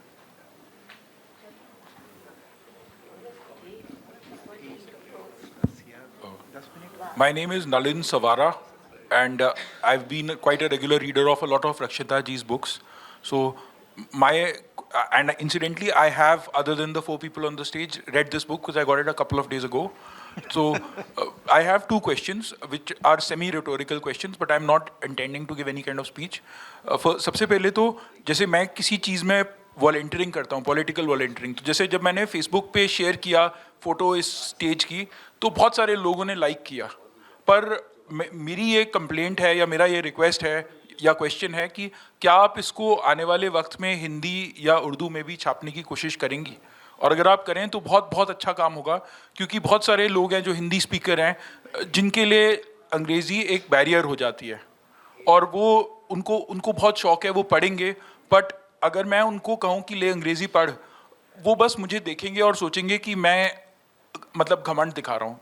एक ये, दूसरी चीज़ ये कि आप अगर क्या आप इसकी फ्यूचर एडिशन में अगर डालें तो बहुत अच्छा होगा अगर आप बिब्लियोग्राफी और इंडेक्स डालें, क्योंकि बहुत सारे इसमें जो पोएम्स हैं, one wants to read more by those authors, by those poets, but there is no other way other than just googling them. So this is my request. आपके दोनों सजेशंस बहुत अच्छे हैं और बिल्कुल उन पे ख्याल करना होगा, और साइमन एंड शूस्टर से रिक्वेस्ट होगी कि जब इसका सेकेंड एडिशन हो तो बिब्लियोग्राफी के बारे में तो ज़रूर सोचना चाहिए. और मेरी ये कमी है कि मैंने नहीं सोचा इसके बारे में, शायद मुझे अंदाज़ा नहीं था कि आप जैसे लोग इसको इतनी बारीकी से देखेंगे और चीज़ें इसके बाद पढ़ना चाहेंगे. और जो आपका पहला सुझाव है बहुत अच्छा है कि हाँ, हम फैलाव बढ़ाते हैं ज़बानों का अगर और भाषाओं में वो चीज़ें निकल के आएँ. बल्कि मुझे खुशी होगी कि जैसी ये किताब है या जैसे जानिसार अख्तर की हिंदुस्तान हमारा है, I would personally be very interested in seeing something like this translated, of course, because I may not be able to read it in the original language, but I'd be very interested in knowing how the Tamil poet, for instance, has looked at the idea of India, how other people from other languages have looked at this Hindustan Hamara. You know, Urdu की अपनी कोई इसमें कोई monopoly नहीं है, ज़रूर और ज़बानों में ये हो रहा होगा, तो हमें शायद उन एक क्रॉस फर्टिलाइजेशन की ज़रूरत है between languages, between literary cultures. और जहाँ तक आपका सवाल है, इसको हिंदी में छापना बहुत उम्दा सजेशन है. अगर कोई इसका तर्जुमा करना चाहे तो ज़रूर इसको देवनागरी में छापा जा सकता है. आपको डेफिनेटली इस पे गौर करना चाहिए, क्योंकि एक ऑडियंस है और इस बुक का मकसद सिर्फ किताब छापना नहीं है बल्कि लोगों तक पहुंचना है. हमारे पास thank you so much for your answer. 10 minute हैं बस. 33% औरतें जो हैं, हाँ, वो उनका भी जी. ये सवाल आते हैं. वो महिला संरक्षण की बात है साहब, सुबोध जी जरा. अब आपका चांस मुश्किल. Yeah. So my question is it condemnable to be diplomatic in such times? Of course. For whom? This question. For anyone who would like to answer No, this. no, it's not condemnable at all. Actually, every sensible person, every wise person has to be diplomatic to a certain extent. The intention should be good, लेकिन आपको मालूम है कि how much you can push the envelope, उसके आगे नहीं हो पाएगा, बल्कि it will become counterproductive. There are so many things which I believe in, but I never articulate because it's too early or maybe it is too shocking. तो वो नहीं बोलने में कोई हर्ज नहीं है, चुप रहो, देखेंगे कभी वक्त आएगा तो बोलेंगे. तो ये ज़रूरी है. तो मतलब आप बिल्कुल डिप्लोमेटिक नहीं है, ये कोई वर्चू नहीं है. Sir, I disagree very violently with that. I just wanted to add, answer to your question is both a yes and a no. The important thing is that you should express yourself, whether you do it bluntly or diplomatically. But silence is not an option. One. Two, there are two ways of doing the same thing. You can achieve both. And both are said by famous people. Palkiwala used this nice phrase, he said, words must sometimes be an assault on the senses for change to occur. So that is important also. It has its own place. But if you are not there, then you must follow the Pavan Verma model. That a diplomat tells you to go to hell in a manner in which you start looking forward to the journey. Both are important, but you must say your thing in whichever way you like. Yeah, she also. We have examples from history where the silence of the majority cost that country, that nation, that people very dear. I'm referring obviously to Germany. So we have instances where a community, a people, a nation has chosen to be silent diplomacy की बात छोड़िए, लेकिन silence इख्तियार करना तो मेरे ख्याल से कोई ऑप्शन नहीं है. नहीं, साइलेंस नहीं, but there is a difference. If you disagree with me, let me explain my position. बहुत सी बातें किस तरह से कही जाए, आपके दिल में किस तरह से है वो अलग बात है, और आप कहते किस तरह से हैं, किस तरह से दूसरे से कम्युनिकेट करते हैं, इन अ वे इट्स डिप्लोमेसी. ये भी आपको मालूम, particularly if you an atheist, इस तरह का प्रॉब्लम इनको नहीं है तो आप किस हद तक जा सकते हैं, और इसके बाद तो ये आदमी बात ही नहीं सुनेगा. तो यहाँ तक जाओ, बात वहाँ छोड़ दो, उससे आगे मत करो. अभी जिस तरह से ये डिप्लोमेसी थोड़ी है कि आप बच्चों को 12th क्लास की बुक जो है 6th क्लास में नहीं पढ़ाते हैं, नहीं पढ़ाते ना. तो इसलिए कि ये अभी ये नहीं सुन पाएगा, इसकी समझ में नहीं आना है. यहाँ तक इसकी समझ में आएगा, यहाँ तक बोलो. ज़रूरी है ये सेंस हम में होना चाहिए, वरना हम कम्युनिकेट ही नहीं कर पाएंगे. आप बोलते रहिए, कोई सुनेगा ही नहीं. Good evening, everyone. So this question is for anybody who'd like to answer. So it's kind of an extrapolation of the question that was asked before, that how do you respond to irrational hate with love to a loved one? That how do you make them understand that the hate that they have towards a community is irrational, illogical, and just, kind of respectfully communicate that? May I answer this? Yes. You see, communalism, besides being in bad taste and mean, is stupid. आप एक आदमी हैं जिसने आपके साथ गड़बड़ किया, खराबी किया, आप उसे हेट करते हैं, चलो अंडरस्टैंडेबल. वैसे भी तब भी हेट नहीं करना चाहिए, लेकिन करती हैं आप, ठीक है. How can you hate some people in wholesale? It's a stupid idea. अच्छा, कमाल की क्या बात है, कम्युनल से कम्युनल आदमी से मिलो, वो कहा जी मेरा ड्राइवर तो फला कम्युनिटी का है, देखिए वो मेरा धर्म का नहीं है, और वो मेरा दोस्त बचपन से मेरा दोस्त है, और ईद के दिन तो मेरे घर में खाना आता था, समझे. तो वो सब सेकुलर है. इनको नफरत उनसे होती है जिन्हें ये जानते नहीं है, जिनसे कभी मिले ही नहीं है. जिन जिन से मिले वो सारे हिंदू अच्छे हैं, किसी भी कम्युनल मुसलमान, ये तो बहुत अच्छा आदमी है यार, आज का थोड़ी ये नहीं है वैसा. अच्छा, तो फिर वैसे कौन है जिनसे कभी मिले नहीं? तो इस थोक में जो नफरत करना है, ये बेवकूफ़ी का आइडिया है.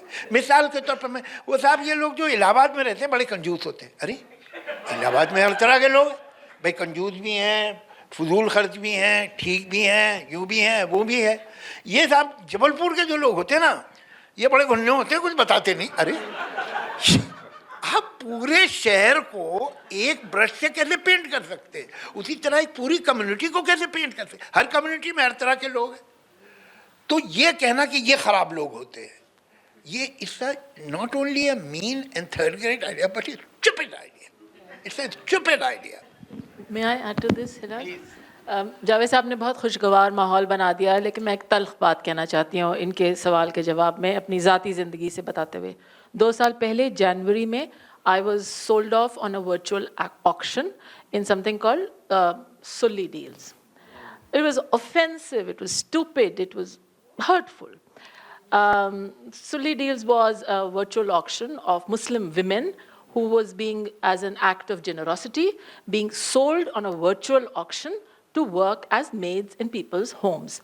And the idea behind it was a very philanthropic one.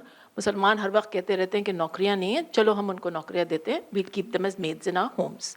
That is where this position was coming from. Our new year started on this note. Some of us within the family were hurt, others bewildered. Some of us couldn't wrap our heads around it. My daughter wrote about it. And I thought that was a very good way of getting it out of the system. And she talked about your mother. I mean, we know communalism is around us. It's no longer just the elephant in the room. It's in the air that we breathe. But my daughter felt that by talking about it, by talking about where this hurts you the most, that is my way of expressing it. बाद में उन लोगों के खिलाफ कुछ action भी लिया गया. पता ये चला कि वो कोई बहुत यंग लड़के थे. हाँ? The Delhi High Court, I think, if I'm not mistaken, took so moto notice and did some things, put some things in action, and those young men were found. They were these young men. That kind of blind hatred, you don't understand. But I think you still need to make an effort. I'm very glad my daughter did. उन्हें obviously कोई feed करता है. I mean, he doesn't follow. Please आप बेरोजगारी के बारे में कोई बात मत कीजिए. ये टॉपिक डिस्कस नहीं होता है. Yeah, we have बहुत सारे हाथ. So we will go to that part. मेरे राइटिस्ट जो हैं, मेरे राइट में जो हैं, जो राइटिस्ट हैं, एक और भी हाथ है next to the wall. या प्लीज नहीं, अभी सेंटर से चलिए आप. अच्छा, please. मैं बोलूं? हाँ प्लीज. देखिए, मेरा ख्याल ये है दैट जहाँ हम उर्दू में रिफ्लेक्शन की बात करते हैं of in the time of hate, it is largely, it originated from power. Like, first of all, you create religion, and then you institutionalize religion. Then you create another religion which you claim is superior to the other religion. And everything related to that religion is now branded. It is something like what only those people that we hate are doing or are using, etc., etc. मैं अपने खुद के बारे में कहता हूँ कि I come from a family where Urdu and Persian have been there for at least 200 years as far as I know. Now, मैंने अपने बेटे का नाम कबीर रख दिया, तो मेरे ही घर के जो सबसे बड़े इस वक्त कजिन हैं इन एक्सटेंडेड फैमिली, उन्होंने कहा कि तुमने बेटे का नाम कबीर क्यों रखा और तुम हमेशा आदाब क्यों करते हो, कुछ जयराम जी की और जय हिंद कहो ना, ये क्या तरीक़ा है. खैर, तो ये जो सब है, ये सब पावर की वजह से हुआ है. जब से आरएसएस और ये चक्कर शुरू हुआ कि हमें मुसलमानों से नफरत करनी है, because we have to seize power, we have to seize power. It's all because of power and it is nothing else. It's all because of power. So my question is that is this hate only related to power or is it otherwise as well? Singhvi sir, would you like to?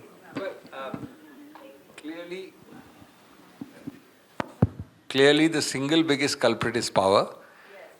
Division helps people, division scares people, division gets people to make sides, division gets votes. So it's a very healthy political practice to exploit religions. That's clearly the main. But there are other reasons. One of the very important reasons which Javed Saab mentioned, which I want to add to, is lack of familiarity and knowledge about each other. I think for example, I mean, this is of course too idealistic, too ridiculous to talk about, but in a very incremental manner in 75 years, if the rate of Hindu-Muslim marriage had increased by 0.005% per year, you would have found a totally different culture. Absolutely. If you had governments which encouraged communal meetings, and the word communal is not the word you are using, I'm using a different word, communal meetings, inter-community meetings, in whatever way, in some particular way, in an institutionalized sense, on the Eid, on the Holi, Diwali, under control, it's impossible now. I'm not saying, I don't want to sound like a dreamy idealist, but if that had been done on an official basis for 75 years, you would have found a very different thing. But that is something which requires a very positive assertion, and that's the answer to the concrete steps to be taken. According to me, the biggest reason is fear of the unknown. The biggest reason is fear of the ununderstood. Whether it is in eat, sit, habit, smell, dress, sound, whatever, in all those things. And that the only way to do it is greater intermingling. I'm not asking for a massive intermingling, but slightly better, more intermingling in numbers at all levels. So that will make a lot of difference. Go to each other's homes and see how people live. इसमें सिर्फ एक छोटा सा 30 second का intervention मैं कर दूं, और शायद वो हम सब की इंफॉर्मेशन के लिए ज़रूरी हो.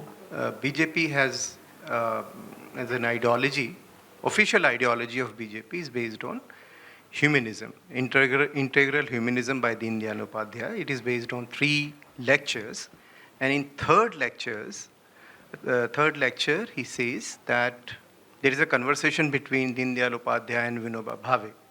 And in that very lecture, Deendayal Upadhyaya says that this is not a monopoly of Hindus to be like good people. So there could be good people among Muslims as well as in Hindu. But whenever two Hindus would come together, they would always think positively. But whenever two Muslims would come together, they would always think negatively. That is there. वो क्या दो मुसलमानों का conversation सुने हुए थे चुपके से? वो How did you know that? How did you know that? Either you were present there, the interesting or thing it's is, a hearsay. no, the conversation ended with this statement. Vinoba said nothing. तो उन्हें कैसे मालूम दो मुसलमान अकेले क्या बात कर रहे थे? वो जाके सुनते थे. How do they know? ये एक्चुअली कलेक्टिविटी की बात है. कि Connectivity कैसे fact collectivity ये है इसको- कि most of the Muslims when they meet, they discuss only food. Yeah. Question. Yeah, adab everyone. My name is Saira. I have a very पहले तो ये कहेंगे कि आँख खोली तो उर्दू की आगोश में खोली और परवरिश पाई तो उर्दू के हमसाए जी it's yeah am I audible to everyone क्या तो मेरे ख्याल से मेरी हम उन चंद खुश नसीब लोगों में से थे जिनने आँखें खोली तो उर्दू की आगोश में खोली और परवरिश पाई तो उर्दू के ही साय में पाई और मेरी एक बार मुलाकात हुई थी रतन सिंह साहब से तो उन्होंने कहा भाई पार्टीशन के माहौल में सब लोग एक ही पोटली लेके बस किसी तरह आए और अपने घर की चाबी अपने पड़ोसी को दे के आए कि जब हालात बेहतर होंगे वील कम बैक।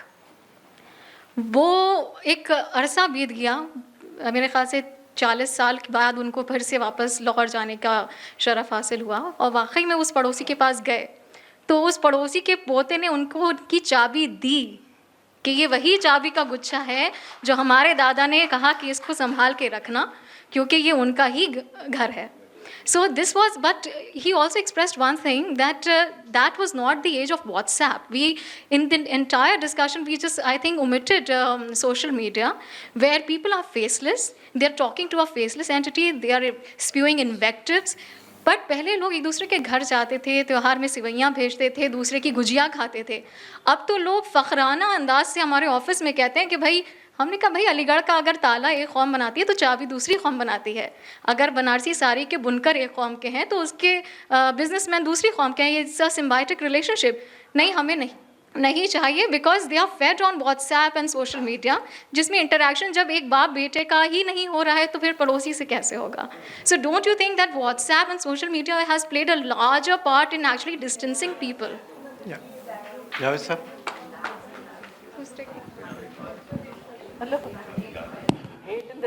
नहीं आप ये सही कह रही हैं और जहाँ तक खैर वो एक बहुत एक्सेप्शनल लोग थे जिन्होंने 3 जनरेशन तक चाबियां संभाल के रखी वरना तो जाहिर है कि वहाँ पर जो हिंदू प्रॉपर्टीज थी वो टेक ओवर कर ली लोगों ने और बड़े बड़े जो वडेरे थे जो बड़े बड़े ज़मींदार थे वो तो इतनी जायदादें छोड़ के गए वो भी लोगों ने टेक ओवर कर ली और यहाँ भी यही हुआ कि वो जो है वो घर दिल्ली में आपके दिल्ली में कितने घर थे जो लोग छोड़ के चले गए तो दूसरों को दे दिए गए लेकिन बहरहाल एक मुझे अफसोस है कि जो होना चाहिए था कि हिंदुस्तान में जो सबसे ज़्यादा सफ़र किया है वो सिंधियों ने किया जिसका कभी जिक्र नहीं होता और जो हिंदू सिंधी यहाँ है इसलिए कि पंजाबी को तो फिर पंजाब मिल गया बंगाली को तो फिर बंगाल मिल गया यहाँ से यूपी वाले ने जाके सिंध को यूपी बना दिया वहाँ पर जो बंगाली था बांग्लादेश चला गया जिसको कुछ नहीं मिला वो था सिंधी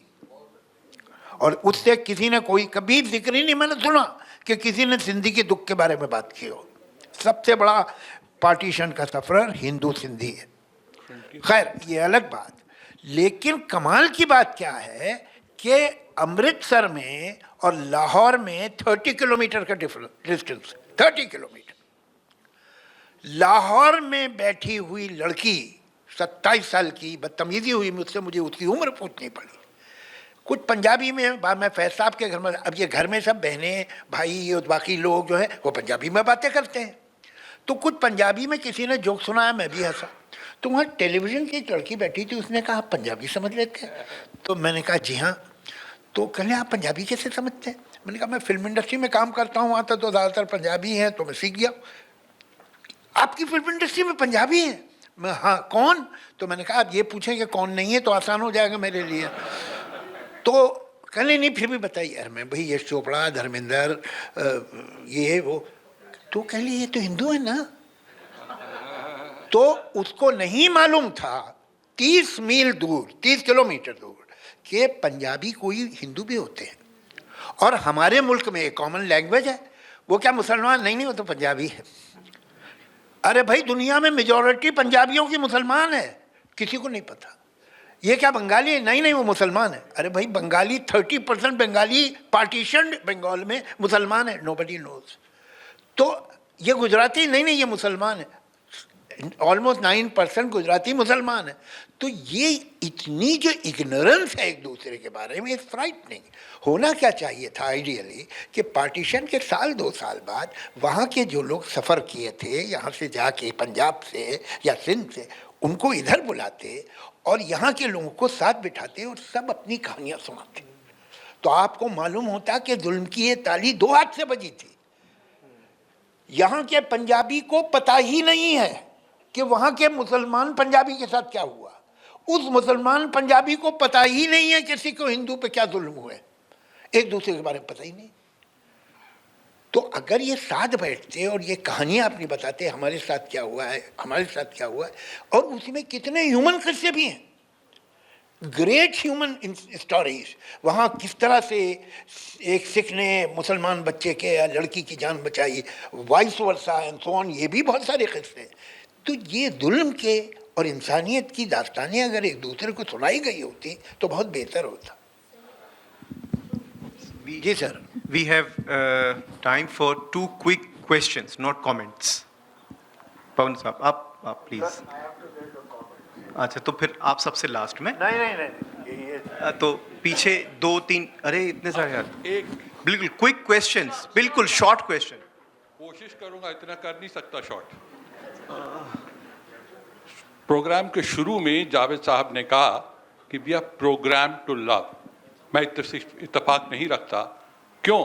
अगर we were programme to love, in the last 10 years 30% of this population of our country would not have become seeped in hatred.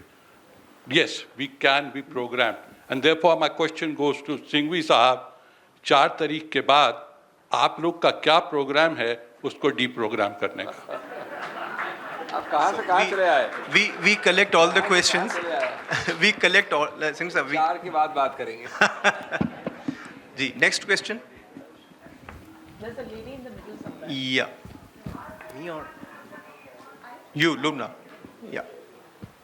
Hi, my name is Vidushi, and ma'am, my question is for you. This was pointed twice here that you come from a privileged background. I will identify to that. I also come from a privileged background, and I also know Urdu, English, Hindi, etc. But my question is that people usually tend to put down or maybe step on us by saying that you come from a privileged background, and I don't think that you have seen those problems. And obviously, you have written in your book by stepping in those shoes and maybe thought of on those lines and then written certain things about the unprivileged things. So how do you deal about this? Well, first of all, let me point out that the privilege, so-called privilege that I have is of education. I don't come from a wealthy family by any means.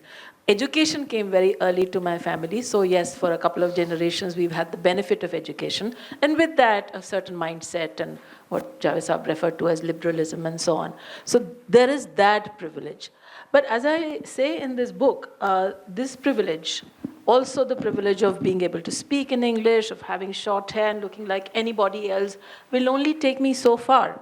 In the new Bharat that is waiting for us around the corner, I think even these privileges can be brought to naught. If I'm surrounded by a mob wanting to lynch me, where will these privileges go? I don't travel much by train, but let's suppose I were to, and my name is there on the train railway reservation chart that is pasted there. What privilege are we talking about? Who cares? It's just my name. Today I'm only identified by my name, which is a dead giveaway, maybe not my first name, But my second name is a dead giveaway of who I am. When it comes to taking a house in a mixed neighborhood, what privilege will I have? None. If I'm surrounded by a mob that's asking me to chant Jai Shri Ram, I have two options. Either I do it or I don't. And if I don't, what privilege do I have? देखिए मैंने इनको privilege कहा था, उसे आपने misunderstand किया. I said privilege because she comes from an extremely progressive educated free thinking family. By privilege, I did not mean the economic condition or the privilege, but she comes from a family of intellectuals, highly educated people, people who had a completely modern and reasonable contemporary values. That is what she is. So she was not brought up like in a traditional conservative family where she would have been taught other things, but she was in a very healthy, open atmosphere. So that is the privilege. It's a sad Sir, day that we have to अब सब हो गए define सवाल. privilege. अब आप conclusion कर दीजिए ताकि हम लोग फिर उठें. बहुत बहुत शुक्रिया. कंग्रेचुलेशंस रक्षंदा. मैं बस इतना कहना चाहता हूँ कि in all this discussion I feel so much has been talked about WhatsApp, the spreading of hate in an institutionalized and systemic manner. I don't think it changes the intrinsic, foundational and basic structure of this India, where people of different communities or of religions have lived together for centuries. It is a simulated hate. It is not a hatred which is likely to stay unless institutionalized by some things like the change in the constitution, and I believe even then not, because it insults the intelligence of the Indian citizens. We are talking of communities who live here, not geographically segregated.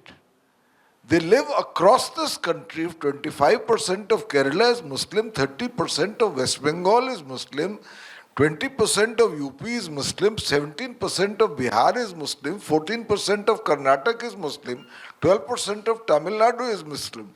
And people live cheek by jowl with each other. And as was said, they are partners together in a symbiotic relationship. What is happening today needs to be identified clearly, that for short-term political dividends, hate is being created in a country and a society where it does not exist. And for all right-thinking people, I don't like to use the word secular. Right-thinking people means people who understand the idea of India. It must be opposed, it will be opposed, and finally it will be defeated. So I wish to tell you that it is not a situation, Rakshanda, only of despondency. It is also a situation where people are finally saying, enough is enough. True. Thank you. I think, yeah. So, with this positive